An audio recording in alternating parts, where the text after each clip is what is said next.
2025ক বিদায় দি এটা নতুন বৰ্ষক আদৰিলে সকলোৱে। বছৰ প্ৰথম দিনটোত দৈনন্দিন ব্যস্ততাৰ পৰা আঁতৰি অৱসৰ বিনোদনৰ বাবে প্ৰকৃতিৰ বুকুলৈ আহিছে বিভিন্নজন। প্ৰকৃতিৰ ৰম্যভূমি কাজিৰঙাত ভিৰ কৰিছেহি দেশী বিদেশী পৰ্যটকে। পহিলা জানুৱাৰীৰ দিনটোত পৰ্যটকৰ সমাগমেৰে উদুলি মুদুলি হৈ পৰিল কাজিৰঙা ৰাষ্ট্ৰীয় উদ্যানৰ প্ৰতিটো ৰেঞ্জৰ পৰিৱেশ। পুৱতি নিশাৰে পৰা কাজিৰঙাৰ কহৰা বনাঞ্চলৰ মিহিমুখ প্ৰৱেশদ্বাৰৰ সন্মুখত দেখা গ'ল জিপচিৰ দীঘলীয়া শাৰী। পহিলা জানুৱাৰীৰ দিনটোত জীপ চাফাৰীৰে ৰাষ্ট্ৰীয় উদ্যানখনৰ প্ৰকৃতিৰ অপৰূপ সৌন্দৰ্য পান কৰিলে বিভিন্নজনে। একেই পৰিৱেশ দেখা গ'ল মানাহ ৰাষ্ট্ৰীয় উদ্যানতো। ইংৰাজী নৱবৰ্ষৰ প্ৰথম দিনটোত মানাহৰ নৈসৰ্গিক শোভা উপভোগ কৰি মন্ত্ৰমুগ্ধ হৈ পৰিল বহু পৰ্যটক।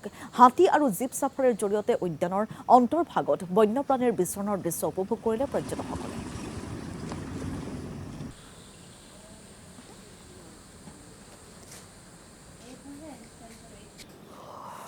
পোনপ্ৰথমতে সকলোকে আপোনাৰ ইংৰাজী নৱবৰ্ষৰ শুভেচ্ছা জ্ঞাপন কৰিলোঁ আৰু লগতে আমাৰ মানাহ প্ৰাকৃতিক ৰাণী বা মানাহৰ প্ৰাকৃতিক সৌন্দৰ্য সকলোকে উপভোগ কৰিবলৈ আহিবলৈ অনুৰোধ জনালোঁ। আৰু মানাহখন আপোনাৰ সঁচাকৈ মানে আমাৰ অসমৰ অইন নেশ্যনেল পাৰ্কতকৈ সম্পূৰ্ণ পৃথক। আপোনালোকে আহক, মানাহৰ প্ৰাকৃতিক সৌন্দৰ্য উপভোগ কৰক। ভাল লাগে সেইকাৰণে প্ৰত্যেক বছৰ মিনিমাম একবাৰতো আমি আহোঁ। আৰু বাহিৰৰ পৰা ধৰক আমাৰ আলহী আহে, গেষ্ট আহে, ৰিলেটিভছ আহে, তাক মানে ইয়াত লৈ আহোঁ আমি। ডেভেলপ হৈ আছে মানে ভালকৈ আগত ইমান ফেচিলিটিবিলাক নাছিল।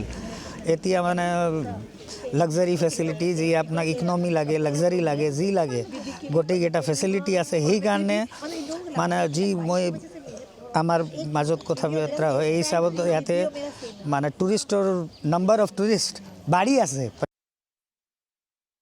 আজি বছৰৰ প্ৰথম দিন, এই প্ৰথম দিনটোতে আজি উদুলি মুদুলি পৰিৱেশ সৃষ্টি হৈছে আৰু আমি ভাবিছোঁ গোটেই বছৰটো সুন্দৰভাৱে যাব আৰু যথেষ্ট পৰ্যটকৰ ভিৰ আমি দেখিবলৈ পাইছোঁ। আৰু কাজিৰঙাৰ যি অপৰূপ সৌন্দৰ্য, প্ৰাকৃতিক সৌন্দৰ্য ধৰি কাজিৰঙাৰ এই প্ৰকৃতিৰ নিৰ্ভয় কোলাত কিদৰে তৃণভোজী জন্তুসমূহ একেলগে শান্তিপূৰ্ণভাৱে বসবাস কৰে, তাৰ সেই অপৰূপ দৃশ্য চাবলৈ পৃথিৱীৰ বিভিন্ন দেশৰ পৰ্যটকসকল আহে। আৰু আমাৰ অসমৰো আজি আমি যথেষ্ট পৰ্যটক দেখিবলৈ পাইছোঁ। তেখেতসকলে সেই মনোৰম দৃশ্য উপভোগ কৰি যথেষ্ট সন্তুষ্ট হয়।